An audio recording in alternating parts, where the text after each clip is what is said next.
High বন্ধুরা, আজকে রান্না করব মাছের মাথা দিয়ে আলু দিয়ে রেসিপি। এই মাছের মাথাগুলোকে প্রথমে ভেজে নিলাম। এখন এর মধ্যে আলু, টমেটো, জিরা বাটা, পেঁয়াজ, লঙ্কা দিয়ে দেব। এখন জিরা দিয়ে দিলাম। সব মশলা ভাজা করে ফেলব। 1 চামচ লবণ, রং করার জন্য সামান্য হলুদ। এখন এটাকে নেড়ে ফেলবো।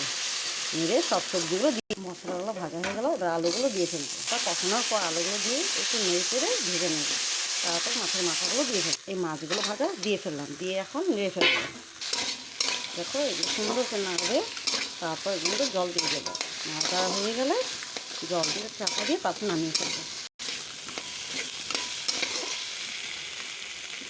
দেখছো কি সুন্দর হচ্ছে। আলুগুলো সিদ্ধ করে নিয়েছি আগে। ভালো লাগলে অবশ্যই লাইক করো। সামান্য জল দিয়ে দিলাম। একটু ঝোল ঝোল রাখবো, না ঝোল রাখলে এটা খাওয়া যাবে না। একটু ঝোল ঝোল রেখে পরে খেয়ে নেব। এই দেখো ধনে পাতা কুচিগুলো ছড়িয়ে দিলাম। এখন এটা গরম গরম পরিবেশন করলে যা স্বাদ হবে না খেতে, খুব ভালো লাগবে। তোমরা একদিন ট্রাই করে দেখো। ভালো লাগলে কিন্তু অবশ্যই লাইক করে দিও। হ্যাঁ, টাটা, বাই বাই। বললাম না একটু ঝোল ঝোল রাখবো, নাহলে ভাত দিয়ে খেতে পারবো না।